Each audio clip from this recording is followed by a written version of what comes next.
Today is February 25th, 2024, and I am Jackie Beckett, and I am interviewing Michelle Reiff at Joyce Foster's home here in Denver for the NCJW Colorado Oral History Project. Hi, Michelle. How are you doing today? I'm doing well, Jackie. Thank you very much. So let's start with you just giving me a little bit of background about you. Where were you born? I am from Long Island. I was born in Manhasset, New York, and I grew up in Massapequa, or as was affectionately known, Matzo Pizza. So, and it was a wonderful place to grow up. It was a very strong Jewish community there. That's matzah, part of Matzo Pizza.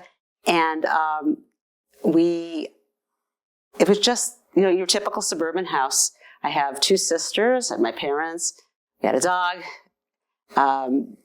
And it was just a wonderful place to grow up. What were your parents' names? My mother's name was Arlene Kleinman, or Arlene Ann Feinberg Kleinman, and my dad's name is Morton Leon Kleinman. Okay, and how did you come to Colorado? I met my husband, Gary, at law school. At that point, I never thought I'd be anywhere further west than maybe Westchester, New York. And he's from here, and we fell in love, got married, and he came out with me for a year in New York when I graduated before him, and so I could practice law there for 2 years. So he came out for a year, did a clerkship, and then we moved back here to raise our family. So when you were growing up, were you involved in the Jewish community? Yes. We went to a Jewish youth group at Temple, Judea. It was kind of like mid-island, and so it drew from various communities, and I went there as a teenager. And we did all sorts of things. We did travel to different institutions, the synagogues, even churches.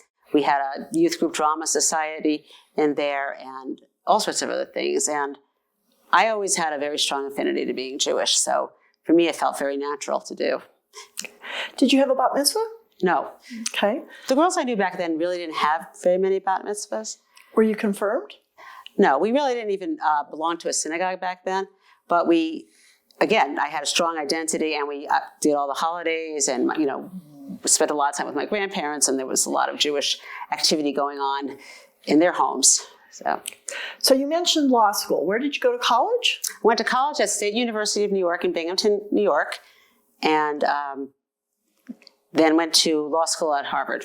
Okay, and what did you major in? Political science. I started out as a music major, and because I like to compose, and it was a wonderful hobby. I decided that wasn't going to get me very far in the real world. Back then, that really was not as prevalent to do that kind of thing. So I ended up becoming a political science major because I liked the teacher, and ended up going to law school. And what year did you graduate from undergrad and law school? I graduated from undergrad in 1980 and graduated from law school in 1983. And were you involved in any Jewish activities on campuses? SUNY Binghamton had a pretty strong Jewish population. So I don't remember necessarily going to specific Hallel or anything like that activities, but there was always a Jewish presence.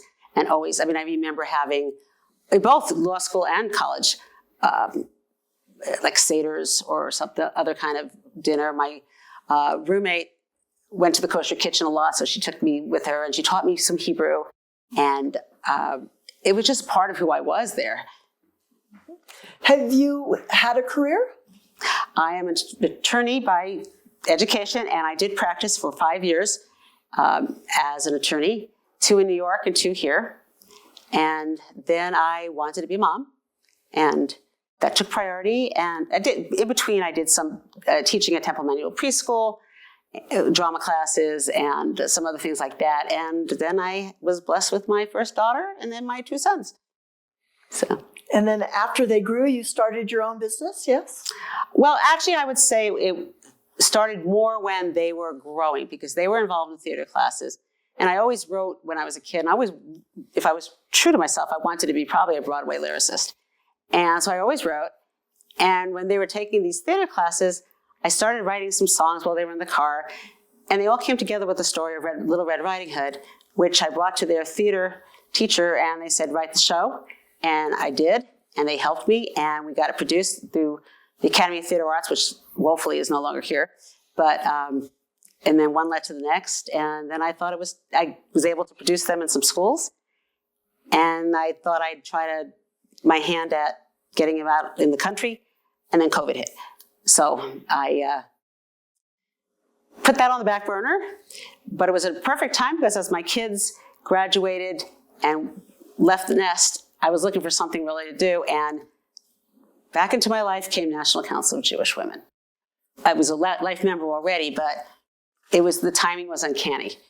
Well, that's a great segue into the council. So Tell me how you got involved originally. I don't remember exactly what was the exact reason I came, but I moved here. And it was very important to me to meet people that I could have things in common with. Jewish organizations I thought were a great place for me to do it because I did have a strong feeling for being Jewish. And National Council of Jewish Women was there, and I joined. And I was on the young side of the membership at the time, but met wonderful people who didn't seem to care that I was a lot younger than they were, and did really interesting, wonderful things. I was part of the puppet theater back then, and I'm sure some other things that I can't remember, but I became a life member because I thought it was a very important and worthwhile organization. And then when my kids were growing up, I didn't have as much time to devote. And then when they left, as I said, it was perfect time to devote a lot of time to it. So what projects from National Council have interested you the most? Well, when I started getting involved again, I think I tended towards the community service projects. I liked the idea of having a tangible thing that I could say I helped somebody do this, whether it was filling the backpacks for the school children, which I love. That's a great project, and I've enjoyed doing it every year so far. We collected supplies for victims of the Ukrainian war, so and funds to be able to supply medical supplies. That was very rewarding. It's hard for me to pick because I think everything that we've done has meant so much to me in terms of knowing that it's helped people. So, Michelle, you're currently serving as the Colorado's National Council of Women's president, correct? Yes, I am. So tell me about that a little bit. What's your motivation to do this job? I think the biggest motivation was I really, really, really like the organization. The people that I got to work with on the board and I'm continuing to work with on the board really keep me going. And they get me so excited when they come up with an idea or they get to the point where the project is just about ready to burst onto the screen. And that's great. And I know that working with them, we get real things done. And that's one of the things I liked about it most compared to some other organizations. It's very hands-on. And you want to do something, you just dig in and do it. And I like to do that. I like to use my hands and make something happen. And I also know that the things we make happen really do matter to the people that we serve. And that's very gratifying. And I think that's one of the unifying things among the people that belong is that we do something that matters. What's the mission of the organization? Our mission is to improve the lives of women, children, and families, and to safeguard individual rights and freedoms through community service, education, and advocacy. And I believe we do that. I think we cover the bases pretty well on that. We have a very strong advocacy department working on reproductive rights, gun violence prevention, and right now our other main topic is economic justice, which I think dovetails into social justice as well. And we've had a very active year so far in doing those. We had a very successful Repro Shabbat Havdalah where the community came and we all talked about why abortion is a Jewish issue and that individuals have their rights to be able to control their own bodies and other matters that are more of a private nature. We are gearing up in the fall for what's to be a very exciting gun violence prevention youth symposium, which Jackie is spearheading, and I think that is going to be a major, major accomplishment and service to the youth of our cities, our state, and our country, because that is a problem that is so far out of hand that we need to do something. I forgot what the other part of the question was. Well, And, what do you think makes NCJW unique? oh, I think one is because it's a very hands-on organization. And there's a lot of, we're guided by our national, but we have a lot of independence in how we wanted to serve our mission in creating our projects. I like the fact that we are open to people coming up and saying, I have a great idea. It's not dictated from the top down. A lot of our ideas come from the membership up. And to the extent we can, we make them happen. I like the fact that the board, as leaders of their projects, have a good degree of independence. Obviously, we're all tied together and we have to make sure we're all on the same page. But they do. They know what they're doing. I can trust that they're going to do a good job, and they do. I also like the fact that it's not an organization that requires you to do, other than paying dues, any certain amount of activity. You can do as much as you want. If now's not the time for you to, go to every activity, that's fine. Because you'll come back late. By not forcing you now, you'll come back later and say, I have the time now, and I want to do whatever I can, which is what happened to me. And I like that. And I think it makes people feel very comfortable that this is a place that everybody can find a place to belong. What impact do you think NCJW has had on the community? Oh, well, I think it's had a big impact on the community. I think our name has gotten out there and people associate us with certain things now. I think we have that candidates forum during the election cycles, and that has to have a big impact because people don't know necessarily about these candidates, and they get to meet them and they get to see them in action. I think our push in reproductive rights, when we go up to the Capitol and we lobby with the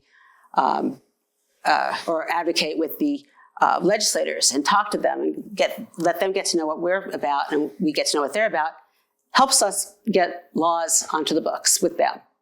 I think our community service, there's a very tangible direct response when you see children who didn't have school supplies and felt bad that they weren't getting what everybody else was getting, end up getting this beautiful backpack filled with everything they could possibly need for a successful school year.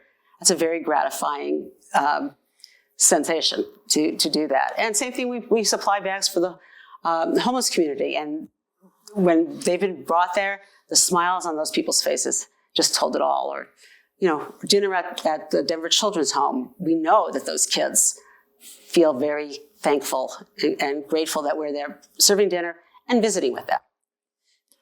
And before you were president, have you held any other positions? I was the community service vice president for a year, and then I was the president-elect last year. And have you ever attended any national events? Not yet, and I'm very much looking forward to it because I have my first one that I'm going to in May. But I have to say also, I had very good guidance along the way to prepare me for this role. Jackie, as my predecessor, really has been a wonderful mentor, friend, support system, and everything I could ask for. Well, that's very sweet. It's true. Are there other members that have impressed you over the years or had an impact? Oh my gosh, who hasn't impressed me? I mean, Doris Lackner is a dynamo. I mean, she's just, I remember her from way back when. Same thing with Glenda Kaufman and Gloria Kern. I remember them. They were so welcoming that even though it was 30 years in between, when I saw them, I just knew that I belonged back with them. We have an amazing board, and I could name them all, and they're all really, they do their things very well. That's great. And I didn't mean to leave out anybody else who I've dealt with over the years, but I just remember when I came back and Glenda and Gloria greeting me, and Doris, and it was just very kind. Right. So what impact has NCJW had in your life? Lots. It's given me something very much that I care about, that I look forward to spending my time working on. I'm not necessarily every little task, but I enjoy knowing that I'm working on it and we're getting it done. And it's given me something real that I could say, this is mine, that I'm working on, and it has a standing and not that I need the standing in the community, but it's nice to know that I'm representing an organization that does have that kind of standing in the community. It keeps me very busy, and that's a good thing most days. Sometimes it's like, okay, I need to take a break. But overall, it's a labor of love, and I really do enjoy it. And I'm just thrilled that I get to see my friends. That's one thing I did make. I made a lot of friends who I value very much by being part of this organization. So, have you ever belonged to any other Jewish organizations in the state? Yes. I belonged to ORT when I first came here.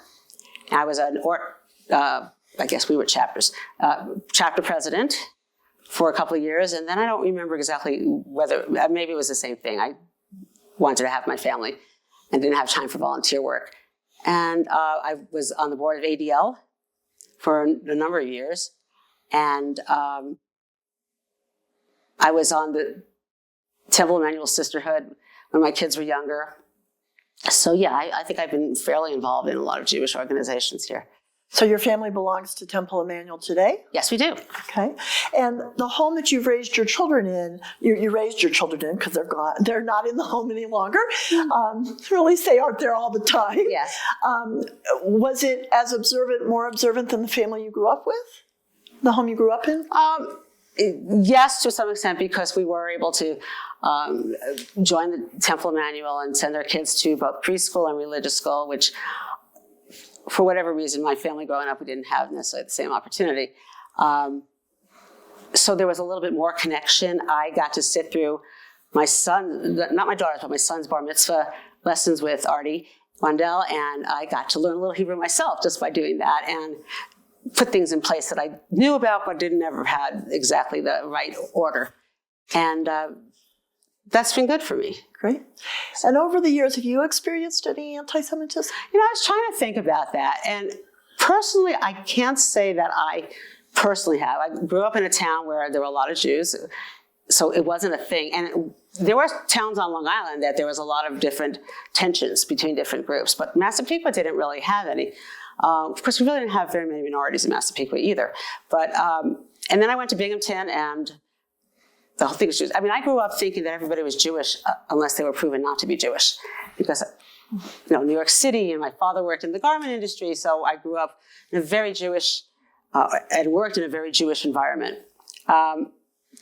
Law school wasn't as much Jews, but I didn't feel it there either. So I can't say that I necessarily had anything necessarily directed at me. But I do remember when my kids were in middle school, one of the blackboards had anti-Semitic writings on it, and that was very disturbing, especially where we lived. I didn't expect that there. And, you know, I've seen now in last year in my neighborhood some swastikas painted on some of the street signs. And whereas I know it didn't pertain to me, well, it wasn't specifically aimed at me, it pertained to me, and it bothered me. And I ended up calling the ADL and said, you know, you want to know about these things, that's just what's going on. But I don't think I had anything hurled at me directly. So we've covered a lot of topics, and we did it kind of fast. Is there anything you want to share that I haven't mentioned? That you haven't mentioned. I am very grateful for National Council of Jewish Women, as I said, because I felt I could have easily gone in a place where I'm floundering and not knowing what I wanted to do. And when this came, and it was mission-driven with Jewish people who had like-minded, and not just Jewish people, we have non-Jews, and I'm not saying one way or the other, but it was with people who had like-minded attitudes and thoughts, and the right, for me, the same kind of ethic on, you know, how do you get something done? How do we work together? It was perfect timing for me, and I am so honored to be part of it. I wrote, for our gala, I wrote a poem that just, to me, really encapsulated everything that we've done, and I didn't even know it, the things we did, until I did that. And I know that going forward, I really believe that we're going to just keep growing and being more special and more important to people as they live their daily lives, and as governments try to do some strange things with our rights. We'll be here, and I think that's really important. So, well, thank you very much for your time this afternoon. My pleasure. It was great.